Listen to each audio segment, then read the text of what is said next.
The distant wail of a train whistle cut through the stillness of dawn as three dust-covered figures crested the ridge overlooking Gila City, Arizona Territory, 1878. Silhouetted against the amber horizon, the women paused, their shoulders hunched under the weight of all they had fled. Behind them lay shattered dreams and broken promises. Ahead, a town that promised nothing but might offer the one thing they needed most, a chance to begin again. Selena Evans tightened her grip on the weathered carpet bag that contained everything she now owned in the world. At 24, the lines around her eyes spoke of hardships that had aged her beyond her years. The California gold rush had claimed her husband, not through death but through greed that transformed him into someone she no longer recognized. When he raised his hand to her that final time, she knew she would die if she stayed. "We should reach town before midday," Selena said, her voice hoarse from days of travel. To her left stood Sophia Edwards, barely 21, fair-haired and still bearing the fading yellow shadow of a bruise along her jawline. She had been a banker's wife in Santa Fe until her husband's gambling debts and violent temperament drove her to flee in the dead of night. "Do you think we've come far enough?" Sophia asked, her fingers absently tracing the bruise on Selena's right. Stella Eastwood drew her shawl tighter against the morning chill. At 30, she was the eldest of the three, a widow whose ranch had been seized by her late husband's brother when consumption took him. The law had sided with blood relation over marriage vows. "Far enough doesn't exist," Stella replied, her voice carrying the hard edge of someone who had stopped believing in sanctuary. "But Gila City is as good a place as any to disappear." They had met on the stagecoach 3 weeks prior, three strangers bound by circumstance and a shared understanding that needed no words. By the time they reached Tucson, they had decided to travel on together. Safety in numbers was more than just a saying for women alone in the territories. The women made their way down the slope, their boots raising small clouds of dust with each step. Gila City had sprung up like many western towns hastily and with little planning. It straddled the banks of the Gila River, its main street lined with false-fronted buildings that aspired to permanence despite the transient nature of frontier life. As they approached, the town stirred to life. A shopkeeper swept his porch while across the street, a bleary-eyed man stumbled from the saloon. A dog barked somewhere in the distance, and the smell of wood smoke hung in the air. "First thing we need is work," Selena said practically. "Then lodging." Sophia nodded, though uncertainty clouded her eyes. "What skills do we have that anyone would want?" "I can cook," Stella offered. "And so?" "I kept the books for my husband's store," Selena added. Sophia smiled weakly. "I play the piano and speak French." They walked in silence for a moment, each wondering if such genteel accomplishments would be worth anything in this dusty corner of the world. "We'll find something," Stella said firmly. "We have to." They entered Gila City just as the church bell struck 9. The town was modest but bustling: a general store, 2 saloons, a small hotel, a livery stable, and various other establishments necessary for frontier living. People moved with purpose, paying little attention to the three newcomers. They headed toward the hotel, hoping to at least wash away the dust of travel before seeking employment. As they crossed the street, the thunder of hooves made them scatter. A rider on a gleaming chestnut stallion pulled up sharply, narrowly avoiding collision. "My apologies, ladies," the man said, tipping his hat. His voice was deep, with the slightest hint of a drawl. Selena looked up, her rebuke dying on her lips as she met his gaze. He was tall and broad-shouldered, with sun-bronzed skin and eyes the color of a summer sky. A thin scar traced his jawline, and his hands, steady on the reins, bore the calluses of hard work. "No harm done," Selina replied, suddenly conscious of her travel-worn appearance. The man dismounted with fluid grace. "You folks new to Gila City?" "Just arrived," Stella answered cautiously. He nodded, studying them with eyes that seemed to miss nothing. "Name's Quincy Xavier. I run the XXX ranch about 10 miles east of here." He extended a hand, then seemed to think better of it, given the ladies' presumably genteel backgrounds. "Selina Evans," she replied. "And my friends, Sophia Edwards and Stella Eastwood." Quincy nodded to each in turn. "What brings you ladies to these parts? Gila City isn't exactly on the main thoroughfare." The women exchanged glances, a silent communication passing between them. "A fresh start," Stella said simply. Something in Quincy's expression softened. "Well, you've come to the right place for that. This territory's full of folks remaking themselves."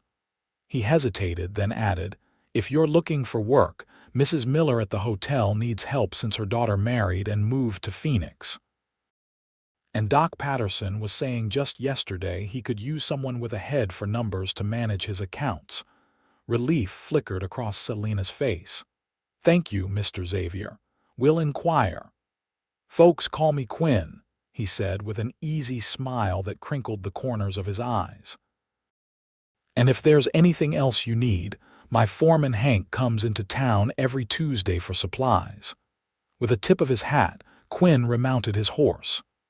"Ladies," he said by way of farewell, then turned his mount toward the general store.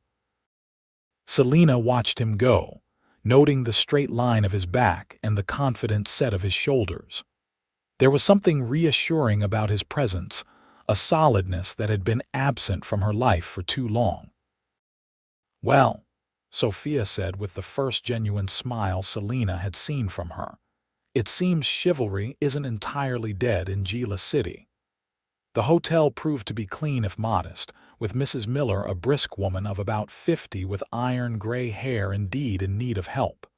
"Can any of you cook?" she asked after they explained their situation. "I can," Stella volunteered. "I ran a ranch kitchen for 8 years. Mrs. Miller nodded approvingly. "Good. I need someone for the breakfast and dinner service. The pay isn't much, but you'll get a room as part of your wages." "I'm grateful for the opportunity," Stella said. Mrs. Miller turned to the other two. "I don't have positions for all of you, I'm afraid." "Mr. Xavier mentioned the doctor might need assistance," Selina ventured. "Doc Patterson?" "Yes, his practice has grown since the mining operation expanded." Mrs. Miller gave Selina an appraising look. "You have experience with bookkeeping." "I do." "Then you should speak with him. His office is just down the street." She turned to Sophia. "As for you, young lady," Sophia squared her shoulders, "I play piano and I can read and write well." Mrs. Miller considered this. "Mayor Foster's wife runs the schoolhouse. They've been looking for someone to teach the children music and penmanship. The pay would be small, but—" "I'll inquire immediately," Sophia said eagerly. By afternoon, all 3 women had secured positions. Mrs. Miller allowed them to share a room temporarily until they could make other arrangements. And for the first time in weeks, they felt the ground beneath their feet stabilize. That evening, they sat on the hotel's back porch, watching the sunset paint the desert in shades of gold and crimson. "We did it," Sophia said softly. "We actually did it." Selina nodded, allowing herself to feel a cautious hope. "It's just the beginning." Stella's expression remained guarded. "Let's not celebrate too soon. We all know how quickly fortunes can change." "Ever the optimist," Selina teased gently. Stella's lips curved in a reluctant smile. "I prefer realist." As darkness fell, they could hear the sounds of the saloon down the street, piano music, laughter, the occasional shout.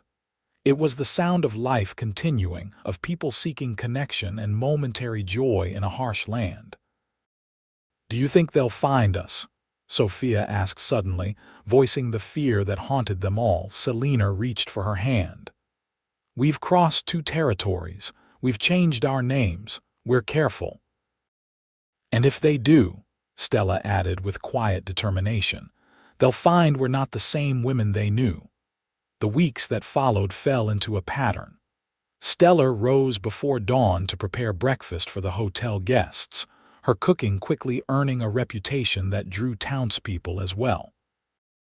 Selina worked morning hours at Dr. Patterson's office, bringing order to his chaotic records and gentle efficiency to his patient scheduling. Afternoons found Sophia at the schoolhouse, where her patience and genuine affection for the children won over even the most reluctant students. They saw Quinn occasionally when he came into town for supplies or business. Each time, he would tip his hat to them, inquire about their welfare, and sometimes share news from the outlying areas. Selina found herself looking forward to these brief encounters more than she cared to admit. One Tuesday in late September, Selina was returning to the hotel when she spotted Quinn's distinctive chestnut stallion hitched outside the general store. She paused, then chided herself for the flutter of anticipation in her chest. "Miss Evans." She turned to see Quinn emerging from the store, his arms full of parcels. "Mr. Xavier," she acknowledged with a nod. "Quinn," he corrected with that easy smile. "How are you settling in?" "Well enough. Dr. Patterson is a good employer and the work suits me." Quinn shifted his packages. "I'm glad to hear it.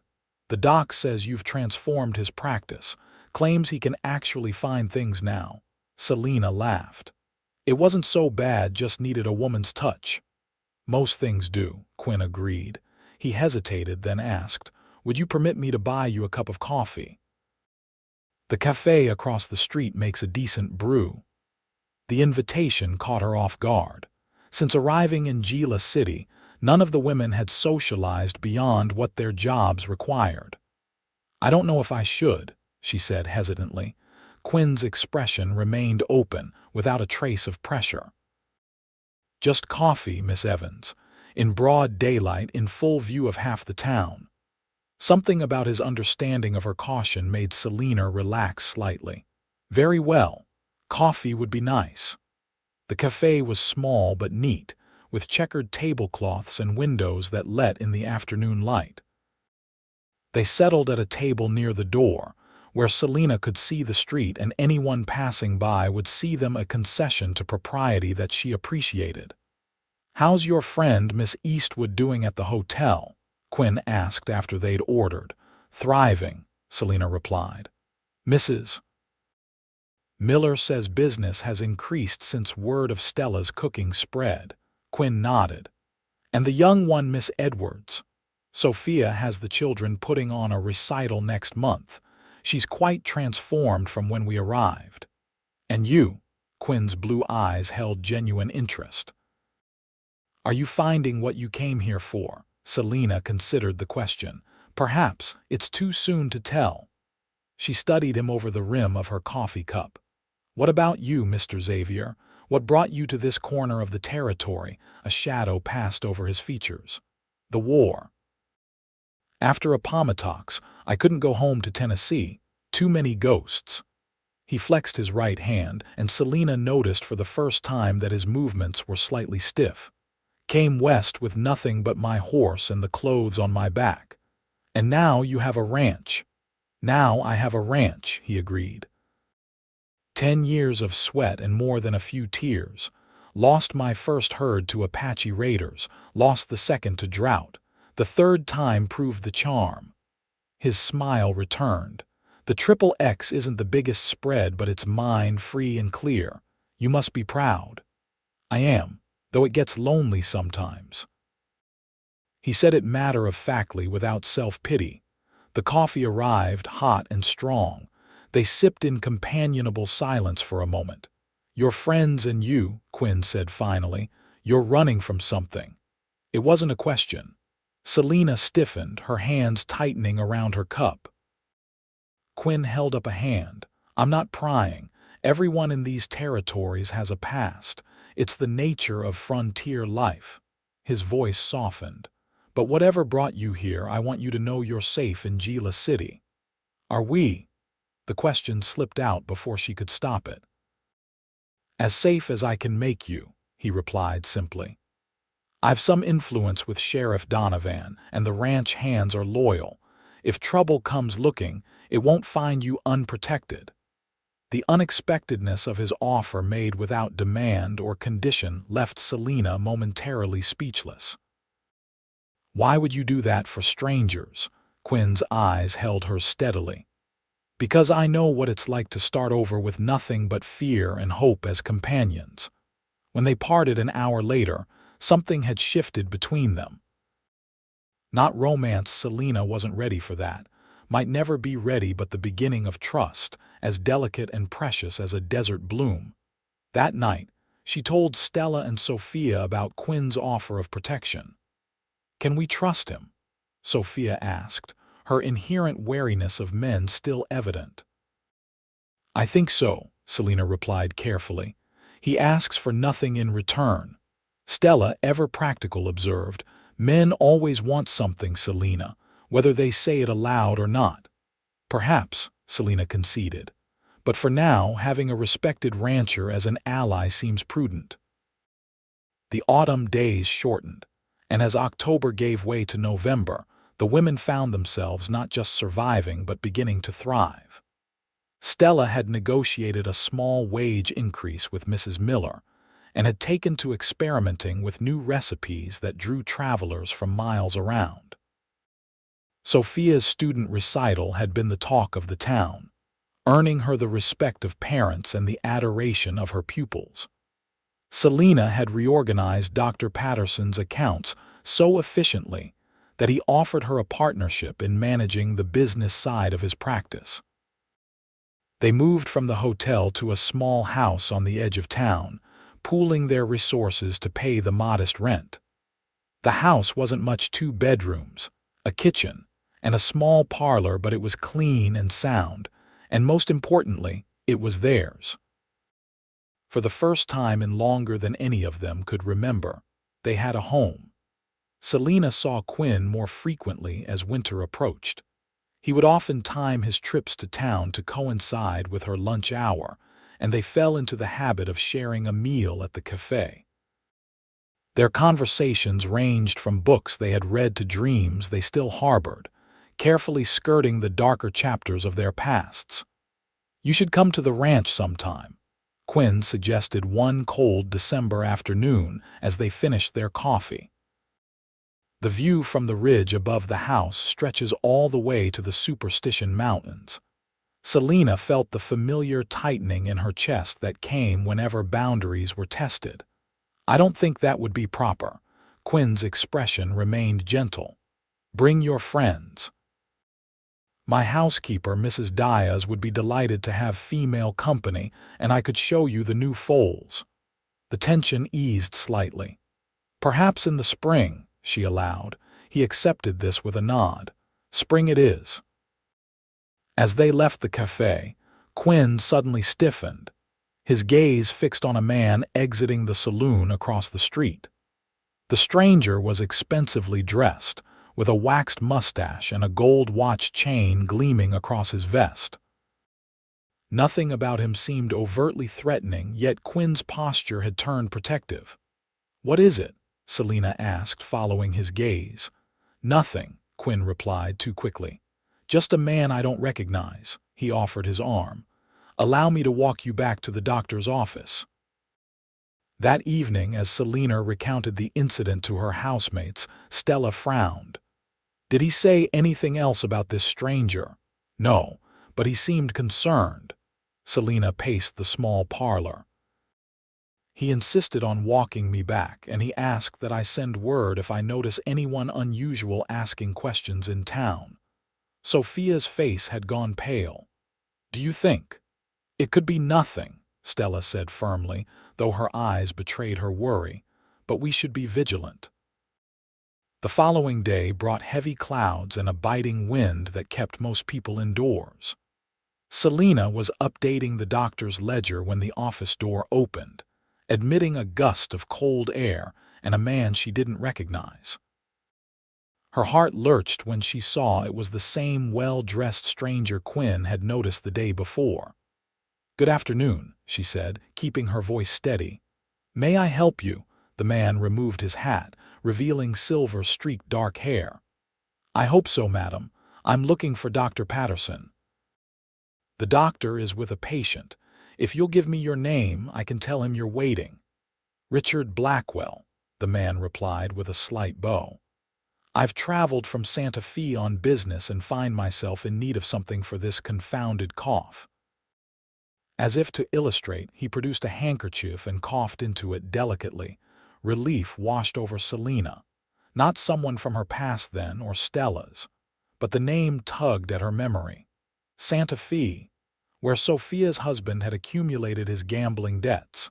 "Please have a seat, Mr. Blackwell. The doctor should be available shortly." She busied herself with papers, mind racing.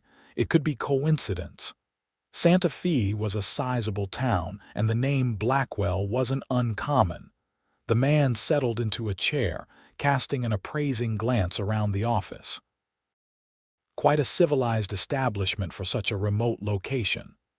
"Dr. Patterson believes in maintaining standards," Selina replied neutrally.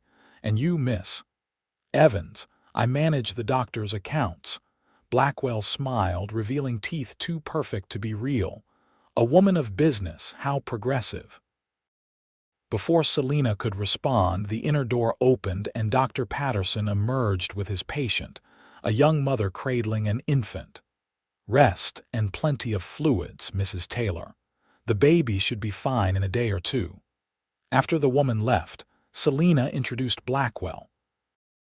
While the doctor examined him, she slipped outside and hurried through the cold to the schoolhouse. Classes would be ending soon, and she needed to warn Sophia. She arrived just as the children were being dismissed. Sophia's face lit up at the sight of her friend, then quickly sobered when she saw Selina's expression. "What's wrong?" Selina drew her aside. "There's a man from Santa Fe at the doctor's office. Richard Blackwell. Do you know him?" Sophia's face drained of color. "He's not from Santa Fe, he's from Denver. He's a bounty hunter.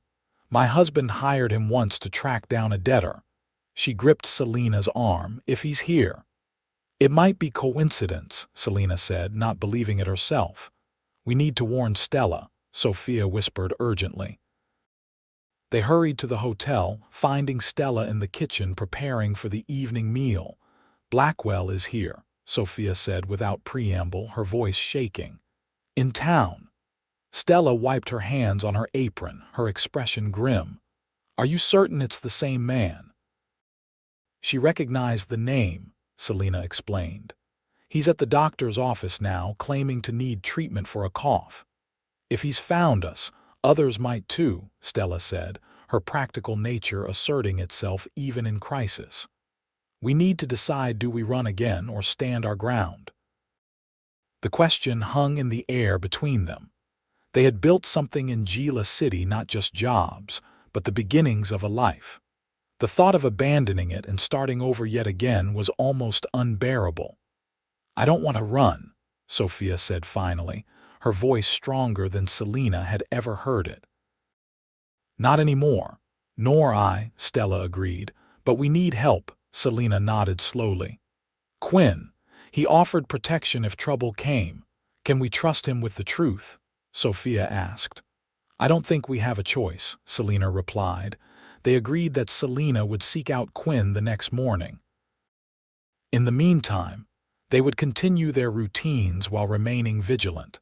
Selina slept poorly that night, startling awake at every creak of the house settling in the cold. By dawn, she was exhausted but resolute. She left a note for her friends and headed to the livery stable where she hired a horse, thankful that Quinn had insisted on teaching her to ride during one of their conversations. The ride to the XXX ranch took nearly 2 hours, the winter landscape stark and beautiful around her. When the ranch house finally came into view, Selena felt a mixture of relief and trepidation. The house was larger than she expected, a two-story structure of stone and timber that spoke of permanence and care. As she approached, a man emerged from the barn, hand resting casually on the revolver at his hip. He relaxed slightly when he saw it was a woman. "Can I help you, madam?" "I'm looking for Mr. Xavier," Selena replied. "I'm Selena Evans from town." Recognition dawned in the man's weathered face. "Miss Evans, of course. I'm Hank, the foreman. Quinn's mentioned you." He gestured toward the house. "He's inside. I'll take your horse." The front door opened before Selena reached it, revealing Quinn in shirt sleeves, his expression a mixture of surprise and concern. "Selena, is everything all right?" "I need to speak with you," she said, suddenly uncertain now that she was here. "It's important." He ushered her inside, where a fire blazed in a stone hearth. The interior was surprisingly refined, well-crafted furniture, bookshelves lined with volumes, even a piano in one corner. It was the home of a man of taste and education, not just a rough cattleman. "Mrs. Diaz," Quinn called, and an older Mexican woman appeared from what Selena assumed was the kitchen. "Would you bring coffee for our guest?" "She, Senor Quinn." Mrs. Diaz gave Selena a warm smile before disappearing again. Quinn led Selena to a pair of chairs near the fire. "Now, tell me what's wrong. You look like you haven't slept." The warmth of his concern broke through her carefully maintained composure. "You were right about trouble following us," she began, and once started, the whole story poured out: her husband's descent into violence, Stella's loss of her ranch, Sophia's flight from her gambling husband. She told him about Blackwell's appearance and their fear that it signaled the end of their sanctuary. Quinn listened without interruption, his expression growing increasingly grim. When she finished, he rose and paced before the fire. "This Blackwell, he's still in town, as far as I know. He was at the doctor's office yesterday afternoon." Quinn nodded, as if confirming something to himself. "I'll ride back with you. If he's who you think he is, we need to know who he's working for and what he knows." Mrs. Diaz brought coffee and then tactfully withdrew, leaving them alone again. "Quinn," Selena said hesitantly, "I need to know something first." He turned to her, waiting. "Why are you helping us? The truth." For the first time since she'd known him, Quinn seemed at a loss for words. He ran a hand through his hair, a gesture she recognized as one he made when uncomfortable. "Because I know what it's like to be hunted," he said finally. "After the war, there were men who thought I deserved hanging for my part in it. I was a cavalry officer, Selena. I did things." He paused, swallowing hard. "Things I can't undo. When peace came, not everyone was ready to forgive." Selena felt a new understanding dawning. "So you came west." "I ran," he corrected her. "Just like you, found a new name, a new life." His blue eyes held her steadily. "And then one day I stopped running and decided to stand my ground, build something worth defending." The parallel to their own situation wasn't lost on her. "And did they find you?" "The men who wanted you dead." A shadow passed over his face. "One did, about 5 years ago." He flexed his right hand, the one she'd noticed was sometimes stiff. "We settled our differences." The implications made Selena shiver. "And now you'll fight our battles for us." "Not for you," Quinn clarified gently. "With you, there's a difference." They rode back to town together, the winter sun casting long shadows across the desert. Quinn kept his horse at an easy pace beside hers, occasionally pointing out landmarks or sharing stories about the land they passed. "That ridge there," he said, indicating a rocky outcropping. "Apache scouts used it during the last uprising. You can see 3 valleys from its peak." Selena studied the landscape with new eyes. "It's beautiful in a harsh way." "That's the Arizona Territory," Quinn agreed. brutal and beautiful in equal measure. It doesn't suffer fools or the faint-hearted, yet people keep coming. Hope is a powerful lure, he said simply. As they neared town, Quinn grew more serious. We need a plan. If Blackwell is here for one of you, he'll move carefully at first, watching, gathering information. That gives us time. Time for what? To prepare. Quinn's expression was grim but determined. I won't let him take any of you back to the men you fled, but we need to be smart about this. They reached Gila City just as dusk was falling. The town was quiet, most businesses closed or closing for the day. Light spilled from the saloon windows and a few men lingered on the boardwalk outside. Where will I find your friends? Quinn asked as they dismounted in front of the livery. At our house, most likely. It's on Pine Street, the small white one with blue shutters. Quinn nodded. I'll speak with Sheriff Donovan first, then meet you there in an hour. True to his word, Quinn arrived at the women's house precisely an hour later. Stella opened the door cautiously, relief washing over her face when she recognized him. Mr. Xavier, thank you for coming. The small parlor felt crowded with the four of them. Sophia perched nervously on the edge of a chair, while Stella stood by the fireplace, her posture rigid with tension.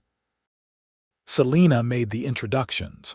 Though they were hardly necessary, Gila City was too small for its residents to remain strangers for long. I've spoken with Sheriff Donovan. Quinn began without preamble. He knows Blackwell by reputation, says he's skilled at his job but not known to be unnecessarily violent. That's small comfort, Stella remarked dryly. It's something, Quinn countered. It means he can be reasoned with, perhaps bought off. Sophia shook her head. You don't know my husband. He won't stop until he finds me. Then we make sure he doesn't find you, Quinn said firmly. At least not until we're ready for him to. Selena studied his face. You have a plan. The beginnings of one. Quinn looked at each woman in turn. Blackwell doesn't know for certain that any of you are here. He's following rumors, hunches. We use that to our advantage. How? Stella asked. By controlling what he learns. Sheriff Donovan will keep an eye on him, feed him misleading information if necessary. Quinn turned to Sophia. Which of you is he most likely searching for? The young woman twisted her hands in her lap. Me, I think. James, my husband, has powerful friends in Santa Fe, and I. She hesitated. I took something when I left, letters that could damage his reputation if made public. Leverage, Quinn said with approval. Good. So what do we do? Selena asked. For now, nothing obvious. Continue your routines but be vigilant. Don't go anywhere alone. I'll have ranch hands in town on rotation, keeping watch. Quinn's expression softened. And I'll be nearby too. It was a testament to their trust in him that none of the women objected to his plan. As he rose to leave, Selena walked him to the door. Thank you, she said quietly, for believing us, for helping. Quinn's hand found hers briefly, a touch so light it might have been imagined. Get some rest. Tomorrow, we begin. The next few days passed in a strange state of heightened awareness. Selena saw Blackwell twice, once at the general store, examining a display of hunting knives, and once outside the bank, in conversation with a man she didn't recognize. Each time, she noted his presence and continued about her business, fighting the urge to flee. Quinn was true to his word. Whenever she ventured out, Selena would glimpse one of his ranch hands, sometimes Hank, sometimes others whose names she'd learned casually positioned where they could observe without being obvious. On Friday afternoon, Dr. Patterson left early for a house call, leaving Selena to close up the office. She was just locking the door when a voice behind her made her start. Miss Evans, isn't it? Blackwell stood a few feet away, impeccably dressed as before, twirling a walking stick that Selena suspected concealed a blade. Mr. Blackwell, she acknowledged, fighting to keep her voice steady. "How is your cough?" He smiled that too-perfect smile. "Much improved, thank you. Dr. Patterson is quite skilled." "Yes, he is." Selina made to move past him. "If you'll excuse me." "Actually, I was hoping to speak with you." Blackwell fell into step beside her. "I find myself in need of information, and you strike me as an observant woman." "What kind of information?" "I'm looking for someone. A young woman who may have passed through Gila City in recent months. Blonde, petite, probably traveling alone." His eyes never left Selina's face. "Perhaps going by a different name than her own." Selina forced herself to frown thoughtfully. "We don't get many travelers through here, especially women alone. It's not the safest journey." "No, I suppose not." Blackwell continued to walk beside her. "Still, if you happen to recall such a person, it would be most helpful. There's a reward for information." "Is she in some kind of trouble?" Selina asked, playing her part. "Family matters," Blackwell replied smoothly. "Her husband is most concerned for her welfare." They had reached the corner where Selina would turn toward home. "I'm afraid I can't help you, Mr. Blackwell, but I'll certainly keep my eyes open." He nodded, seemingly unsurprised by her response. "Please do. I'm staying at the hotel should you remember anything." He tipped his hat. "Good day, Miss Evans." Selina watched him walk away, her heart hammering in her chest. The encounter confirmed their fears. Blackwell was indeed hunting Sophia. They needed to move quickly. She hurried home, finding Sophia teaching one of her students piano in the parlor. Selina waited until the lesson ended before sharing what had happened. "He's definitely looking for you," she concluded. Sophia's hands trembled as she closed the piano. "Then it's only a matter of time before he finds me." "Not necessarily. Quinn's plan may work. And if it doesn't?" Sophia's voice broke. "I can't go back, Selina. I'd rather die." Selina embraced her friend fiercely. "It won't come to that, I promise." When Stellar returned from the hotel kitchen, they discussed their options. The original plan had been to lay low while Quinn and Sheriff Donovan monitored Blackwell, but now that he was actively seeking information, they needed to be more proactive. "We need Quinn," Stella decided. "Can you get word to him?" Selina nodded. "I'll go to the telegraph office." "They can send a message to the ranch." She wrapped herself in her shawl and headed back out, alert for any sign of Blackwell. The telegraph operator, a taciturn man named Jenkins, raised an eyebrow at her message, but asked no questions as he tapped it out. On her way back, Selina glimpsed Blackwell emerging from the saloon with another man, tall, broad-shouldered, expensively dressed. Something about the second man's bearing made her blood run cold. She ducked into the doorway of the millinery shop, watching as they conversed on the boardwalk opposite. The newcomer's face was partly shadowed by his hat, but there was an arrogance in his stance that seemed horribly familiar. When he turned slightly, the lamplight caught his profile, and Selina felt her world tilt. James Edwards, Sophia's husband. He hadn't trusted Blackwell to complete the job alone. He'd come himself. Selina waited until they'd moved on before hurrying back to the house. Sophia and Stella listened in horror as she described what she'd seen. "We need to leave," Sophia whispered, already moving toward her bedroom. "Now tonight." "Wait," Stella caught her arm. "Running in panic is what got us into this mess. We need to think." "There's no time." Sophia's eyes were wild with fear. "You don't know James. He'll a knock at the door silenced them all." They froze, staring at each other in terror. "Who is it?" Stella called, her hand going to the fireplace poker. "Quinn," came the muffled reply.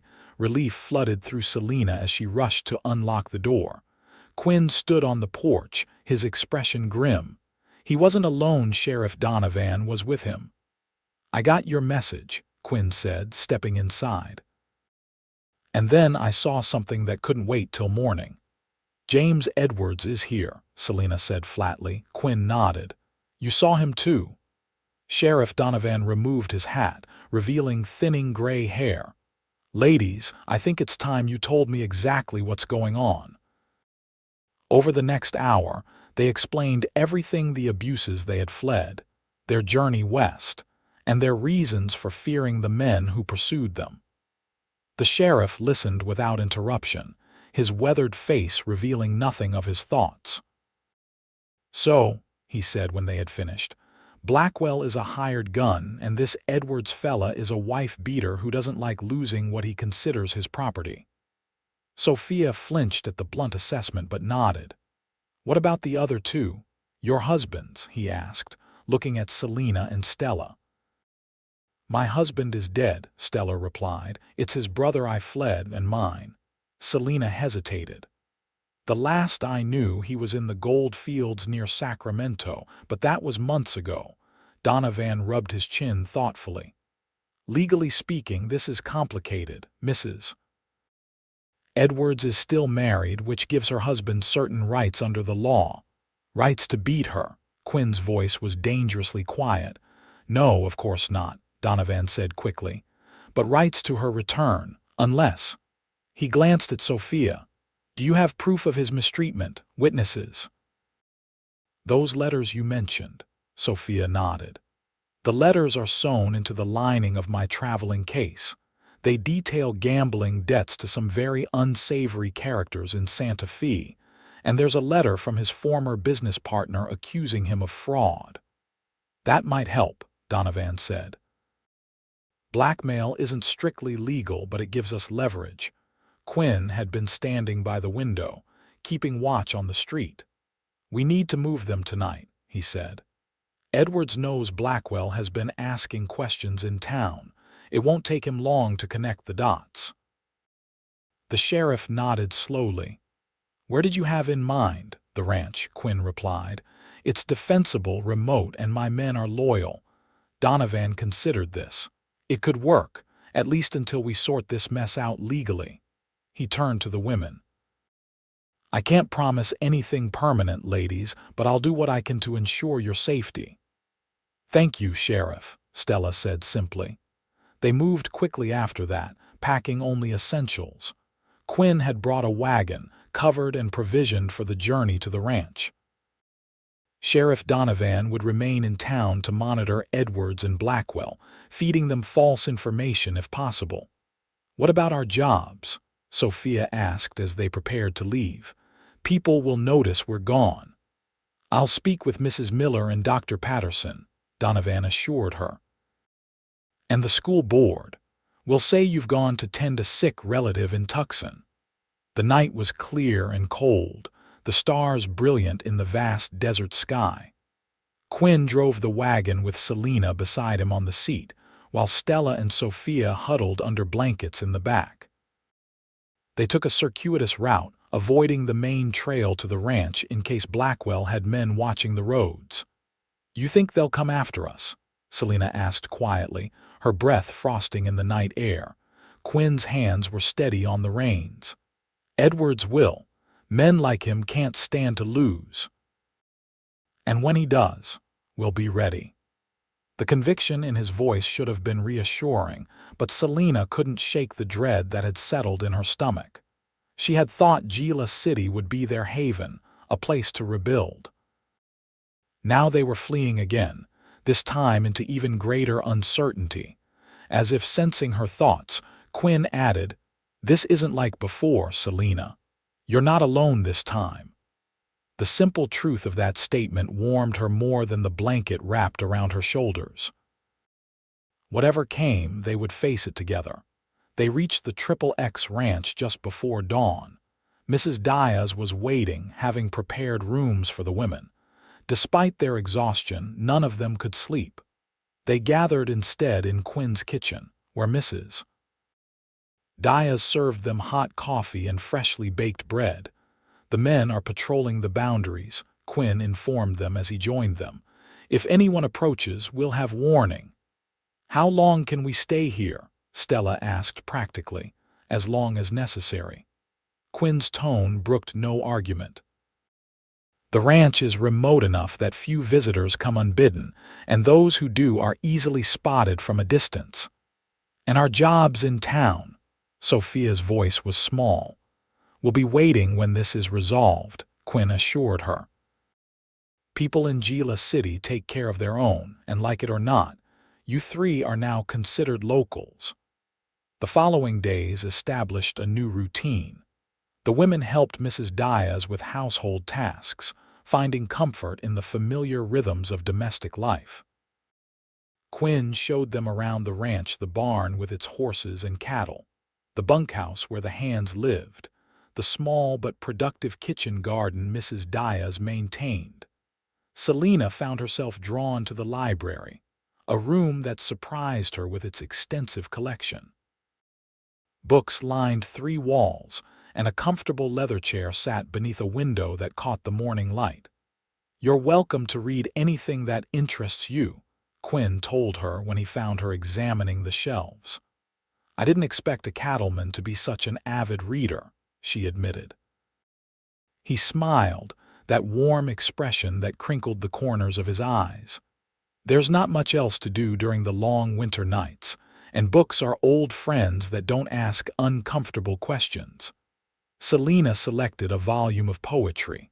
"Do you have a favorite?" "Thoreau," he replied without hesitation. "His views on self-reliance and living deliberately speak to me." "I went to the woods because I wished to live deliberately," Selena quoted.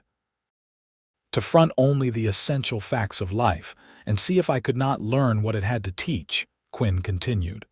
"You know his work." "My father was a teacher before the war," she explained. "Our house was full of books. It was one of the few things I missed after I married." Quinn's expression softened. "The man who tried to separate you from books didn't deserve you." The simple statement, delivered without drama or expectation, touched something deep within Selena. For years, she had carried the weight of her failed marriage as a personal shame, a mark of her poor judgment. Quinn's words offered a different perspective, one that placed the blame where it belonged. "Thank you," she said quietly. He nodded, understanding the depth of her gratitude without need for elaboration. On the 4th day at the ranch, Sheriff Donovan rode out with news. Edwards and Blackwell had searched the town thoroughly, growing increasingly frustrated as they found no trace of the women. They had questioned shopkeepers, the hotel staff, even Dr. Patterson, but the townsfolk, warned by the sheriff, had maintained the story that the women had left for Tucson. "They're not convinced," Donovan reported as they gathered in Quinn's study. "Edwards especially. He's offering a substantial reward now for information." "Will it work?" Sophia asked, fear evident in her voice. Donovan shook his head. "Folks in Gila City don't much care for outsiders throwing money around and asking questions. Especially when those questions concern people they've come to respect." "So what happens now?" Stella inquired. "Edwards is running out of patience. He's threatening to bring in more men, make a thorough search of the surrounding areas." Donovan glanced at Quinn, "Including the ranches." Quinn's expression hardened. "Let him try." "I'd rather avoid a confrontation if possible," the sheriff said. "Blood feuds have a way of lasting generations in these parts." "What do you suggest?" Selena asked. Donovan pulled a folded document from his pocket. "I've been in telegraph communication with the territorial judge in Prescott. Based on the evidence, Sophia provided the letters and my own sworn statement regarding her visible injuries. When she arrived, he's issued a temporary order of protection." Sophia's eyes widened. "Is that possible?" "It's unusual," Donovan admitted, "but not unprecedented. The Arizona Territory has some progressive views regarding women's rights. The order prevents Edwards from forcing you to return with him while the matter is investigated." "It won't stop him," Quinn said flatly.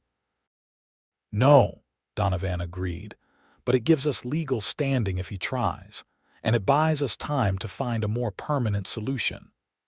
The permanent solution began to take shape over the following days. Quinn sent riders to neighboring ranches, calling in favors and building a network of allies. Sheriff Donovan remained in town, keeping watch on Edwards and Blackwell while continuing his communication with the judge in Prescott. For Selena, the days at the ranch took on a dreamlike quality. Despite the danger that hung over them, she found herself drawn to the rhythms of ranch life, the pre-dawn stirrings as the hands prepared for the day's work, the golden light of sunset across the desert, the profound silence of the night broken only by coyote calls. And through it all, there was Quinn, steady, thoughtful Quinn, whose presence increasingly felt like an anchor in a storm-tossed sea. They found moments to talk, usually in the evenings when the work was done. Sometimes they would sit on the porch, wrapped in blankets against the winter chill, and simply watch the stars emerge. "Have you ever regretted it?" Selena asked one such evening. Coming west, starting over, Quinn considered the question. "I regret the circumstances that made it necessary. The lives lost, the pain caused." He glanced at her. "But no, I don't regret the choice itself. The West has its own kind of redemption for those willing to work for it." "Is that what we're all seeking? Redemption?" "Perhaps," he allowed. "Or just the chance to write our own stories, free from the chapters others tried to dictate for us." Selena smiled at the literary analogy. "And what chapter are you writing now, Quinn Xavier?" Something in his expression changed, a softening around his eyes that made her heart quicken. "One I never expected," he said quietly, "but one I find myself hoping won't end too soon." The moment hung between them, fragile and charged with possibility. But before Selena could respond, a rider approached from the direction of town, and the spell was broken. The rider proved to be one of Donovan's deputies, bringing news that Edwards had indeed hired more men and was planning to begin searching the outlying ranches the following day. "The sheriff says it's time to implement the plan," the deputy reported. Quinn nodded grimly. "Tell him we're ready." After the deputy left, Quinn explained to the women what would happen next. "Edwards and his men will come here first. We've made sure rumors have reached him suggesting this is where you're hidden. When they arrive, they'll find Sheriff Donovan and a dozen armed ranchers waiting.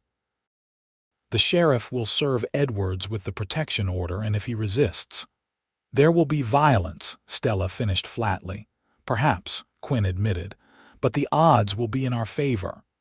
"And if Edwards ignores the order?" Sophia asked, voicing what they all feared. "Then he'll be arrested," Quinn said firmly, "and sent to Prescott to face the territorial judge." "And Blackwell?" Selena inquired. "Blackwell is a professional. Once he sees which way the wind is blowing, he'll likely cut his losses. Men like him don't die for their clients' causes." The plan was set in motion. Riders were dispatched to the neighboring ranches, and preparations were made for the confrontation that now seemed inevitable. Quinn insisted that the women remain in the house during the encounter, a condition they reluctantly accepted. Dawn came clear and cold, the desert landscape etched in stark relief against the pale sky. Quinn's men took up positions around the ranch house and barn, rifles at the ready but out of immediate sight. Sheriff Donovan arrived with 4 deputies, positioning themselves on the porch where they would be the first thing visitors saw upon approach. "How many men will Edwards bring?" Selena asked as she watched the preparations from the library window. "Blackwell plus whatever local talent he could hire," Quinn replied, checking his revolver before holstering it. "My guess is no more than 6 or 7. Quality hired guns are scarce in these parts." The waiting was excruciating. Morning stretched into afternoon with no sign of Edwards or his men. The ranch hands remained vigilant, rotating positions to stay alert. Sheriff Donovan paced the porch, occasionally conferring with Quinn in low tones. It was nearing dusk when the lookout spotted dust on the horizon, riders approaching from the direction of town. Quinn moved the women to the back of the house, where Mrs. Diaz waited with them. "Stay here," he instructed. "No matter what you hear." Selena caught his arm as he turned to leave. "Be careful," she said simply. His hand covered hers briefly. "Always." Through the rear window, Selena could see little of what transpired in the yard. She heard hoofbeats, then voices too distant to make out words, but the tone was clear enough. Anger, demands, threats. Then Sheriff Donovan's voice, carrying clearly. "Mr. Edwards, I have here a legal order signed by Judge Thornton of the Territorial Court, prohibiting you from approaching or removing Mrs. Edwards from the Arizona Territory, pending investigation of your conduct." A pause, then another voice, cold, controlled, dangerous. "My wife is mentally unstable, Sheriff. She's fabricated these accusations to avoid her legal and moral obligations. I've come to take her home where she can receive proper care." "The court will determine that," Donovan replied evenly. "In the meantime, she remains under the protection of this office. And this rancher." Edward's voice dripped with contempt. "What's his interest in my wife? Mr. Xavier is a respected citizen providing sanctuary to women in distress," Donovan said, "as would any honorable man." The exchange continued, growing more heated. Sophia trembled beside Selena, her face pale with fear and remembered pain. "He won't leave," she whispered. "Not without me or without blood being spilled." As if summoned by her words, a shot rang out, followed by shouts and the thunder of more gunfire. Selena instinctively pulled Sophia and Stella to the floor, though the shots seemed to be directed away from the house. The gunfire lasted less than a minute, then silence fell, a silence more terrifying than the chaos that had preceded it. The women huddled together, straining to hear any indication of the outcome. Footsteps approached the back door. Selena reached for the heavy iron skillet. Mrs. Diaz had left on the stove, prepared to defend her friends if necessary. The door opened slowly, revealing Quinn. His shirt was torn at the shoulder and a streak of blood marked his cheek, but he was standing and whole. "It's over," he said simply. They followed him outside, where the aftermath of the brief battle was evident. 2 men lay wounded, one of Edwards' hired guns shot in the leg, and one of Donovan's deputies with a graze to the arm. Blackwell stood apart from the others, his hands raised in surrender, his expression resigned. And James Edwards knelt in the dirt, blood seeping from a wound in his shoulder, Sheriff Donovan standing over him with a shotgun. "You shot him," Sophia said, her voice oddly detached. "He drew first," Donovan replied. "Aimed at Quinn here. Lucky for everyone his aim was poor." Edwards looked up, his face twisted with hatred when he saw Sophia. "You'll regret this," he spat. "I'll see you all hang." Quinn stepped forward, placing himself between Edwards and the women. "The only regret here is that we didn't put a bullet in you sooner. Sheriff, I suggest you get this trash to a doctor, then a jail cell." Donovan nodded. "Deputies, help Mr. Edwards onto his horse. We'll escort him and Mr. Blackwell back to town." He turned to Quinn. "I'll send Doc Patterson out to look at those cuts." As the lawmen prepared to depart with their prisoners, Blackwell approached Sophia, stopping a respectful distance away when Quinn's hand moved to his holster. "Mrs. Edwards," Blackwell said formally, "I want you to know that had I been aware of the true nature of your situation, I would not have accepted this commission. My work has certain boundaries." Sophia regarded him coolly. "Yet you pursued me knowing I was fleeing." "I was told you were unstable, that you needed protection from yourself." Blackwell's expression revealed genuine regret. "It seems I was misled." "Yes," Sophia agreed. "You were. With a nod to Quinn and the other women, Blackwell mounted his horse and joined the departing group. They watched until the riders disappeared into the gathering dusk. "Is it really over?" Stella asked, breaking the silence. "For now," Quinn replied. "Edwards will face charges for drawing on a lawman, and the judge's order stands. Sophia is protected while the investigation continues." "And then what?" Selina pressed. "Edwards has money connections." "Then we fight with what we have," Quinn said simply. "The truth, the law where it serves us, and if necessary, methods outside the law." The directness of his statement should have been shocking, but Selina found herself nodding in agreement. After all they had endured, she was done with half measures and compromise. "Come inside," Quinn said more gently. "Doc Patterson will be here soon, and Mrs. Diaz has dinner waiting." That night, after wounds had been tended and the events of the day thoroughly discussed, Selina found herself unable to sleep. She wrapped a shawl around her nightdress and padded quietly to the porch, seeking solace in the star-filled sky. She wasn't alone. Quinn sat in one of the rocking chairs, a glass of whiskey in his hand, his gaze fixed on the distant horizon. "You should be resting," she said softly. He turned, a smile warming his features at the sight of her. "As should you." Selina settled into the chair beside him. "I keep thinking about what happens next, for all of us." "That's tomorrow's problem," Quinn replied. "Tonight we can just be grateful for what went right." "And what exactly went right in your estimation?" There was a teasing note in her voice that surprised her. Quinn considered the question seriously. "No one died. Edwards is in custody. Blackwell has apparently developed a conscience." He glanced at her. "And you're here safe." The simple way he said it, "you're here," sent warmth spreading through her that had nothing to do with her shawl. "Quinn," she began hesitantly, "when this is all truly over, when we know Sophia and Stella are safe." "Yes." His eyes held hers in the moonlight. "I don't know if I want to go back to town," she admitted. "To the doctor's office, to our little house. It feels like going backwards somehow." Quinn set his glass aside and reached for her hand.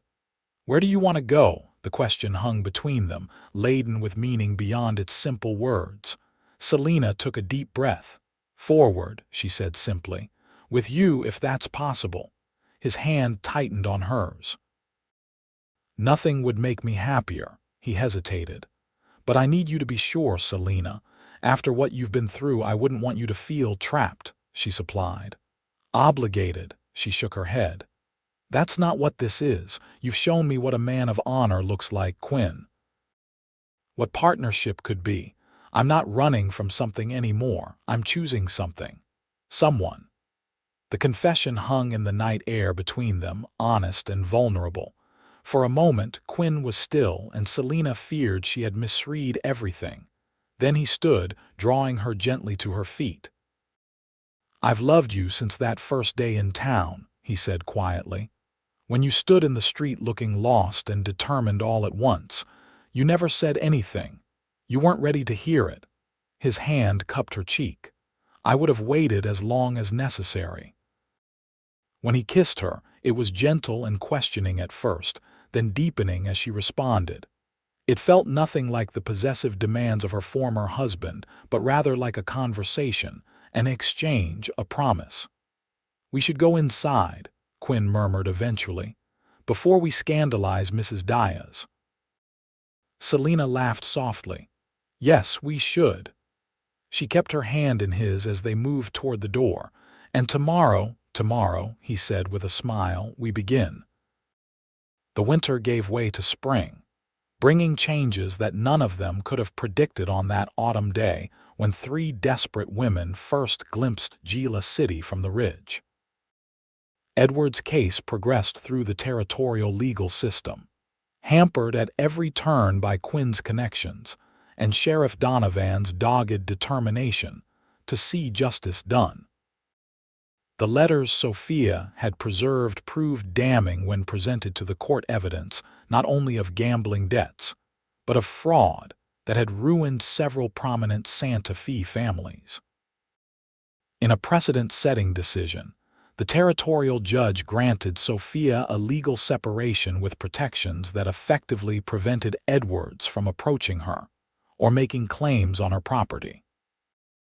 It wasn't divorce that remained nearly impossible for a woman to obtain, but it was freedom of a kind few women in her situation ever received. Stella, whose past was less immediately threatening but no less painful, found unexpected healing in her work. Mrs. Miller eventually offered her a partnership in the hotel's restaurant, which under Stella's guidance became known throughout the territory for its excellent cuisine. When a widowed cattle buyer from Texas began making regular trips to Gila City, ostensibly for business, but increasingly for Stella's company, no one was particularly surprised. As for Selena, she and Quinn were married in a simple ceremony that spring, with Stella, Sophia, Sheriff Donovan, and half the population of Gila City in attendance. She divided her time between managing the ranch's accounts and continuing her work for Dr. Patterson, who declared that marriage was no reason to waste a perfectly good bookkeeper. Life on the XXX ranch settled into a rhythm of seasons: cattle drives in spring and fall, quiet winters by the fire, the constant work of maintaining and building a life together. Quinn proved to be exactly the man Selena had judged him to be: steady, honorable, and possessed of a quiet strength that never demanded but always supported. A year after their wedding, as summer heat shimmered across the desert, Selena gave birth to their first child, a son they named Thomas, after Quinn's father. As she cradled the infant while Quinn sat beside her on the bed, his arm protective around them both, Selena reflected on the journey that had brought her here. "What are you thinking?" Quinn asked, pressing a kiss to her temple. "That sometimes you have to wander through the wasteland to find your way home," she replied, watching as their son's tiny fingers curled around his father's weathered hand. Quinn smiled, understanding as he always did. "And sometimes home finds you." On the porch of the ranch house, Sophia sat with Stella, who was visiting from town. They watched the sunset paint the desert in gold and crimson, much as they had that first evening in Gila City when their future had seemed so uncertain. "Did you ever imagine it would turn out this way?" Sophia asked, her voice soft with wonder. She had found her place teaching at the schoolhouse, her natural gift with children blossoming in an environment where she was valued and respected. Stella shook her head. "Never, but I'm grateful every day that it did." Inside, they could hear Selena singing softly to her son, the melody drifting through the open window like a blessing on the gathering dusk. Three women had wandered the wasteland of their past, carrying wounds that seemed too deep to heal. They had found not just sanctuary but renewal in this harsh, beautiful territory, and in the steady heart of a man who had once been a stranger, but was now the center of a new beginning. As night fell across the desert, stars emerged one by one, ancient and unchanging witnesses to the resilience of those who refuse to let the past define their future. In Gila City, and at the XXX ranch, lights glowed in windows, beacons of home and hope in a land where both were hard-won but precious beyond measure. And in those lights, in those homes, in those hearts, the wasteland was no more.